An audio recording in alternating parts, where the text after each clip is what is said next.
네, 여러분 반갑습니다. 오늘은 방등경강경 제217일째 되는 날입니다. 오늘은 방등경 제6품 무언보살품이 오늘 이제 종료되는 날이죠. 그래서 다음 시간에는 제7품 불가설 보살품, 불가설 보살품으로 들어가겠습니다. 오늘 이제 마지막 정리를 하면서 그동안의 무언보살품을 정리를 좀 하도록 하겠습니다. 방등경은 총 17품으로 되어 있죠. 60권. 그래서 제1품이 우리가 배웠는데 영락품이죠. 제2품이 뭐였어요? 제2품 다란이 자지양 보살품이었어요. 그 다음에 3품이 번역품, 그 다음에 4품이 불순 보살품, 제 5품이 해해보살품, 해해보살품이죠. 그리고 이제 제 6품이 무언보살품이었습니다. 그래서 총 60권 중에서 영락품 제1품 영락품은 제1권에 배치되고 서론에 해당합니다. 제2품인 다란이 자지양보살품은 1권, 2권, 3권, 4권에 배치되고요. 그 다음에 번역품은 5권, 6권, 그리고 불순보살품은 7권에 해당하고 해해보살품은 8, 9, 10, 11 좀 긴 편이죠. 그리고 무언보살품은 단권 12권에 해당합니다. 그리고 이제 다음 시간에 배울 불가설 보살품도 제13품에 해당하고요. 자, 이렇게 암경 우리가 12년 공부하고 방등경은 8년 공부 이제 한다고 되어 있어요. 부처님 당시에 가르치기를. 근데 이 방등경의 전체적인 이 사상은 어떤 사상이냐면 동체대비의 사상입니다. 보살 사상. 방등경은 대성경전이기 때문에 그렇습니다. 그래서 모두가 중생과 한마음이다. 일체가 되는 한마음이다. 동체대비의 마음이 항상 심어져 있고, 그리고 이제 무상과 무아를 합친 것을 뭐라고 그래요? 우리 공이라고 하잖아요. 공에 대한 설명이 많이 나옵니다. 그리고 자, 무상, 그 두 번째 무상은 뭐냐면 없을무자, 상자, 모양상, 모양이 없음. 즉 모양이 없다는 말은 뭐냐면 어디도 집착하는 바가 없다. 또 무원, 원자는 없을무자, 원자는 바랄 원자죠. 바라는 바가 없음. 그래서 무주상, 무주상도 되고, 그 다음에 바라는 바 없는 마음도 되고, 이런 내용들을 가지고 공한 마음, 흙과 같은 마음을 가지라는 그런 것을 가르쳐주고 있는 품이 방등경인데, 그 방등경 중에서도 가장 또 그것을 잘 나타내고 있는 품이 바로 무언보살품입니다. 무언은 없을 무자, 말씀은 자잖아요. 그러니까 부처님께서 큰 보방에 계실 때 라자그라하의 사자장군 집에 애가 태어났는데 그 애가 말을 하지 않았어요. 태어날 때부터. 그러니까 사람들마다 참 저 애가 왜 말을 안 할까 하고 이제 버거리인가 하고 막 그랬는데, 그 그래서 이름을 지을 때 무언이라고 지었거든. 말을 하지 않는다고. 그런데 사실은 그 사자장군이라는 분도 태어날 때부터 무상보리심을 가지신 분이니까 대단한 수행자입니다. 그 수행자 집에 그런 또 아들이 태어난 겁니다. 그 보통 아들이 아니죠. 전생에 엄청나게 큰 공덕을 지은 그런 대보살이에요. 그래서 부처님 전에 사자 장군이 무언보살 아들 데리고 갔습니다. 거기서부터 이제 사리붓다가, 왜 사리붓다가 무언 여기 경에 등장을 하냐면, 사리붓다는 부처님의 그 10대 제자 중에서 가장 지혜가 높기로 유명한 사람입니다. 지혜 제일 사리붓다. 그래서 이 지혜를 가르쳐주는 이 무언보살 품에 대비를 시키라는 겁니다. 그래가지고 사자 그 사리붓다가 이제 질문을 합니다. 맨 처음 뭐라 질문했습니까? 부처님, 왜 저 사람은 무은보살이 왜 말을 하지 않습니까? 하고 이제 얘기를 합니다. 왜 무은인가에 대해서. 그래서 부처님께서는 그를 그렇게 비하하지 마라. 무은동자는 보통 사람이 아니다. 이렇게 얘기했어요. 그리고 이제 신통을 나타내는데 어떻게 무은보살이 이제 그런 얘기 하니까 부처님 앞에서 무은보살이 신통을 나타내 보였죠. 어떻게 나타내 보였습니까? 신통을 나타내 보임이 복수하는 겁니다. 이렇게 손을 딱 들어서 이렇게 손을 들어서 무은보살이 이렇게 손을 딱 말하기 전에 이렇게 딱 손을 들고 있으니까 손을 받치던 위에 공중에 무수히 많은 보살들이 연꽃이 무수히 많은 연꽃이 온 허공에 가득하게 연꽃이 보입니다. 여러분 생각해보세요. 대단하죠? 허공 중에 연꽃이 가득 차단 말이에요. 그 연꽃 가득한 위에 연꽃 자대 위에 전부 다 보살이 하나씩 다 있습니다. 그거 상상해보면 여러분들 대단하지요? 엄청난 광경 아닙니까? 근데 드디어 그 무은보살이 첫 말을 합니다. 부처님께서 처음으로 나무 불타 이렇게 합니다. 귀합니다. 부처님께 귀합니다. 이 말입니다. 나무 불타. 그러니까 온 허공에 있는 모든 그 연꽃 위에 있는 보살들이 무수히 많은 보살이 전부 같이 나무 불타 하니까 얼마나 정말 장관이죠. 그걸 보고 많은 사람들은 눈이 동그래 갖고 이제 도대체 저 보살이면 무은동자를 보고 도대체 저 신통령이냐고 물었겠죠. 그래서부터 여러 가지 신통을 보여주고 이제 나타납니다. 그리고 이제 문답이 시작하지요. 그리고 또 그 다음에 부처님 배꼽에서부터 뭐가 나왔어요? 금강제 보살이 다 나옵니다. 그래서 무은보살과 사이에 대담이 이루어집니다. 금강제 보살과 또 무은보살 사이에 대담이 막 이루어지지요. 그리고 무은보살은 거의 아버지가 사자왕이잖아요. 사자장군이잖아요. 사자장군에게 보리심을 낼 것을 갖다가 권유하면서 보리심을 좀 내도록 하십시오. 권유하면서 40가지의 장엄 보리심을 내는 법에 대해서 쭉 이렇게 설명했습니다. 그 지난번 시간에 공부한 거 아닙니까? 그래서 어떻게 보면 이 무은보살품은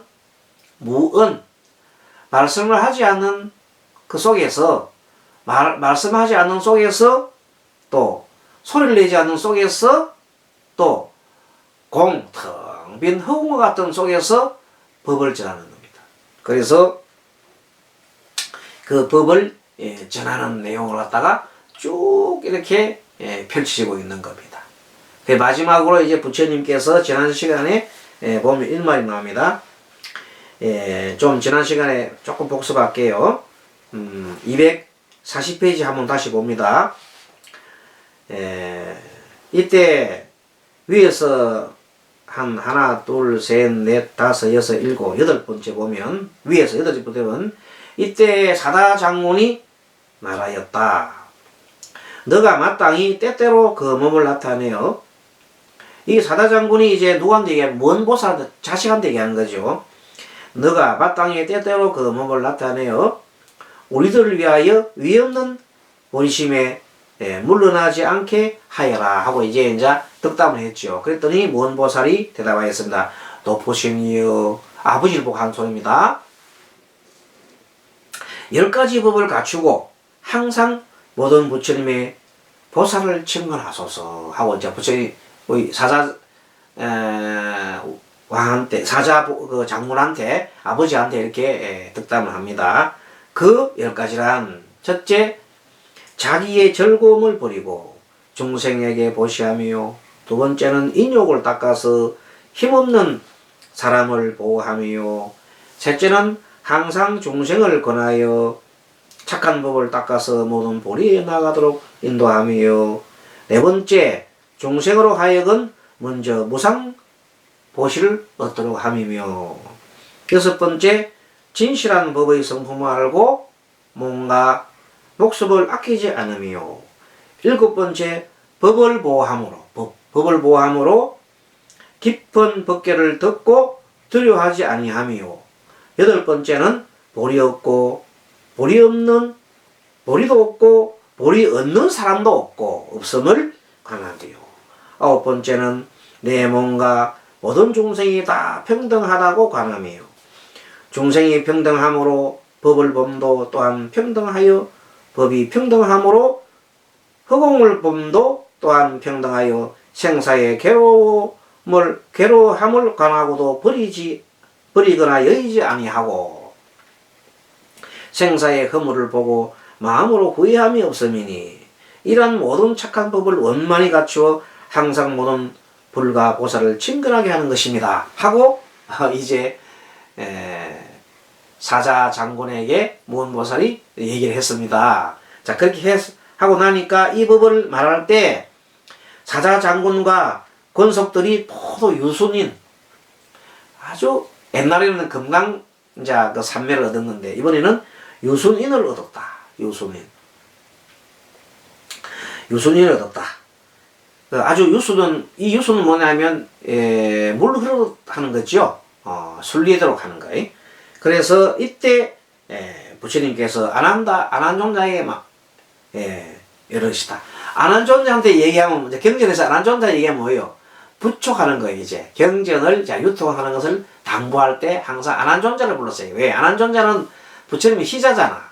부처님과 근 20년간 이렇게 부처님의 말씀을 듣고 하기 때문에 역시 이 방등경도 안한존자한테 얘기를 합니다. 안한다야, 내가 마땅히 이러한 경전을 받아 가지고 너가 읽고 외우고 베껴 쓸지니, 왜냐하면 이 경전은 온갖 법의 모양을 분별했으며 온갖 법의 모양을 잘 설명했단 말이야.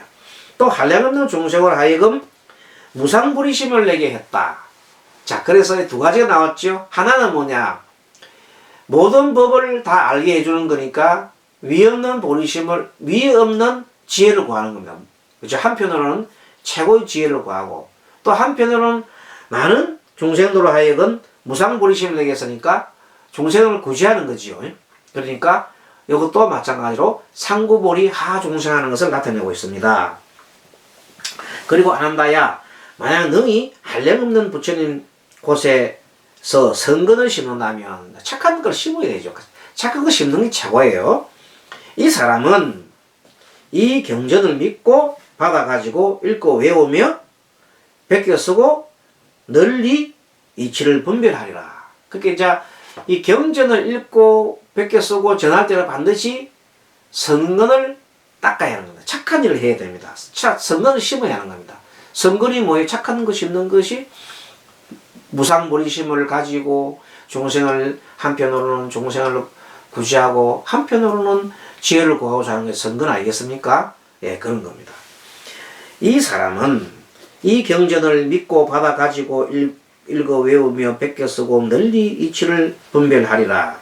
이 경전을 받은 사람은 세 가지 일이 있으니, 이런 경전을 받아지는 사람은 세 가지 일이 있다. 첫째 일이 뭐야? 무상부리심을 내는 것이다. 여러분도 이제 이 경전을, 방등경을 지금 현재 우리 200일째 했잖아요. 그게 무상부리심이 냈죠? 다들 냈죠? 무상부리심이 뭐예요? 한편은 위 없는 지혜를 구하고 한편은 우리가 중생을 구제하겠습니다 하는 발언을 하는 겁니다.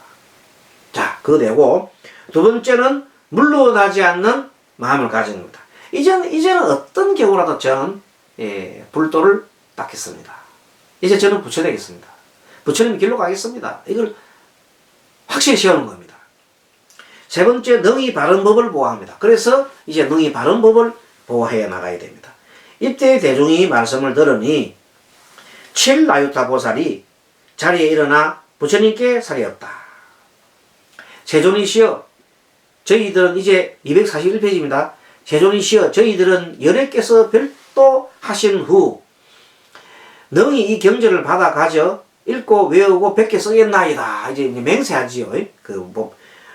칠나유타 보살이 얘기합니다. 또 무언보살이 말하였습니다. 세존이시여, 열의 세조는 어떤 법을 얻어서 이 사람들을 하여금 받아 가지며 지키고 보호하나이까 하고 마지막 질문을 했습니다. 그랬더니 성남자야, 자, 무언보살보 하는 얘기입니다. 만약 능히 이 법 가지는 사람을 보호하면 이것이 바로 법을 보호함이니, 자, 현재 이 법을 가지는 사람을 보호한다 이 말은 뭐냐면, 현재 이 방등경을 가지고 우리가 강경을 하고 있는 우리 다 포함합니다. 여러분과 스님을 포함해서 법 가지는 사람을 보호한다. 누가 보호한다 말이냐 하면 이 무언보살이 보호한다 이 말이에요. 이것이 바로 법을 보호함이니 이른바 베껴 쓰고 사경이죠. 읽고 외우고 독경, 우리가 지금 읽고 외우고 간경하는 겁니다. 문자로 해석함, 요거는 간경이네요. 우리는 간경하는 거네요. 베껴 쓰고 사경, 읽고 외우고 독경, 그 다음에 문자로 해석함이니 요거는 우리 간경하는 거네요. 간경. 이렇게 함이니라. 문자는 말할 수 있지만 법은 말할 수 없느니라. 그렇죠? 문자는 말할 수 있지만 문자로 말할 수, 법은 말할 수 없잖아요. 해서 서담자야, 법을 보호하는 두 가지가 있으니 하나는 법대로 생활하는 것이고 하나는 이 문자를 외웁니다. 그게 한편으로 법대로 생활해 나가고 한편으로는 항상 마음속에 문자로 외워야 된단 말이야. 그것을 우리가 뭐라 그래요? 항상 염한다. 마음속 염한다. 보리심을 염한다. 이런 것입니다. 방등경을 염한다. 그리고 만약 문자가 없으면 법을 말할 수 없으리라. 문자가 없으면 우리가 법을 말할 수 없잖아요. 그래서 어쩔 수 없이 문자로 나타내기도 한다 이 말이야. 이때 모든 대중과 사자장군의 권속과 모든 천상과 세간 사람들이 이 법을 듣고 마음으로 크게 기뻐하며 믿고 받들어 행하였다. 그래서 마지막 경전 중에 요 특징적인 사항이 뭔가, 이 경전의 특징적인 사항이 뭐냐면은 법을 보호하는 데 두 가지가 있다고 얘기를 하고 하나는 법대로 생활하는 것이라고 얘기를 참 했습니다. 요것이 참 방등경 요 육품의 무언보살품의 하나의 특징입니다. 다른 데서는 이렇게 구체적으로 법대로 생활하는 것이라고 이렇게 표시를 잘 안 해놓는데 여기는 그 표시가 있습니다. 다른 하나는 이 문자를 외우미니 만약 문자가 없으면 법을 말할 수 없으리라. 그렇게 했어요. 자, 이렇게 해서 우리가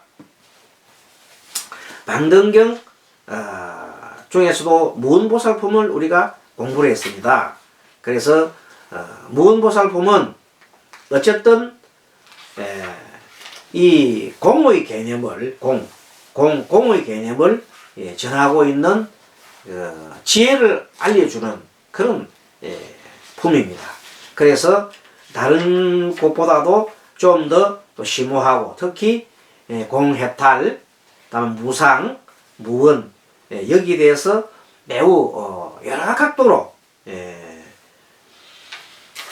법을 설하고 있습니다. 어떤 경우에도 여기에서 보면은 무언보살품의 뭐 믿음이라든지 실력, 그리고 정진력, 염력, 뭐 그다음에 해력 이런 것에 대해서도 공부를 했고, 최근에 이제 며칠 전에는 온갖 법이 흑운과 같다 그렇게 했습니다. 그래서 흑운과 같기 때문에 모든 것은 인연 따라 일어나고 인연 따라 사라진다. 그래서 모든 것은 인연 따라 일어나고 인연 따라 사라지는 그런 원리를 무상과 무아라고 그랬어요. 그래서 무상과 무아고, 그리고 무상과 무아를 합쳐서 공이라 했다. 공. 그래서 온갖 법이 뭐와 같다? 흑운과 같다. 그렇게 했어요. 그리고 이제 어디에도 집착하지 마라. 무상. 없을 무자, 모양상자, 무상. 그리고 무엇도 바라지 마라 하는 것을 무언이래. 바라는 바 없이 그냥 꾸준히 보살의 행을 할 뿐이다 그랬어요. 그래서 이제 그런 내용을 쭉 보면서 이 방등경을 좀 더 심오한 곳으로 깊고 깊은 삼매의 경지로 갑니다. 그 삼매에 대한 것도 많이 나왔죠. 이번 경에서 뭐가 나왔어요? 최근에 금강산매란 말이 나왔죠. 며칠 전에. 그리고 그 전에는 해등산매란 말이 나왔어요. 해등산매, 금강산매, 여러분 다시 한번 찾아보세요. 그 중요한 산매가 두 개 나왔습니다. 해등산매나 금강산매나 다 한 가지 공통점이 뭐예요? 무상무화, 공. 그 다음에 무언. 공, 무상, 무언. 그 세 가지입니다. 그게 다 통합니다. 그거 되게 지혜로 통하지요. 그래서 모든 지혜는 하나로 통하는데 그 지혜가 바로 인연법입니다. 인연법도 제대로 연결되려고 하면 무상과 무화로 연결됩니다. 그래서 이 세상 만사는 뭐예요? 한마디로 말하면 모든 것이 변하지요. 변하는데 어떻게 변해요? 지 혼자 변해요? 관계하면서 변해요? 관계하면서 변한다. 관계성을 무화라 그래요. 그리고 변하는 것을 무상이라 그래요. 그래서 무화이면서 무상하다. 관계하면서 변한다. 이렇게 해서 계속 얘기를 하면은 아마 여러분들이 이제는 그 얘기가 아마 머릿속에 딱 들어왔었겠지요.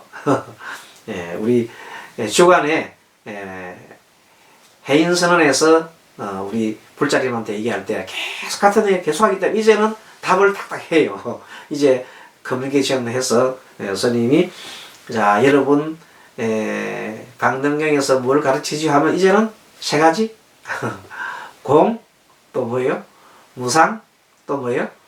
무언 세 가지 그거 딱 얘기하세요. 그럼 대화가 되는 겁니다. 비록 스님하고 화상 채널 안 됩니다만은 그래도 이제 저하고 이런 얘기를 하면 알아들을 수 있을 겁니다. 그걸 얘기를 계속 하면서 이제 그것을 이 생활 속에서 실천하는 겁니다. 그래서 그런 걸 보면서 딱 여러분들 마음을 좀 키우다가 보면은 우리 3년쯤 되면은 많은 성장이 있으리라 봅니다. 그러면 자동적으로 우리 모두가 하나가 되고 그 하나됨 속에 평등심이 일어나고 또 평등 속에 자비심이 저절로 일어날 거로 확신합니다. 그러면 부처님의 길로 보살님의 길로 점점 더 나아갈 수 있을 겁니다. 여러분 수고하셨습니다. 자 오늘 강경 마치겠습니다. 마반야바라밀. 다음에는 제7품 불가설 보살품 하도록 하겠습니다. 마치겠습니다.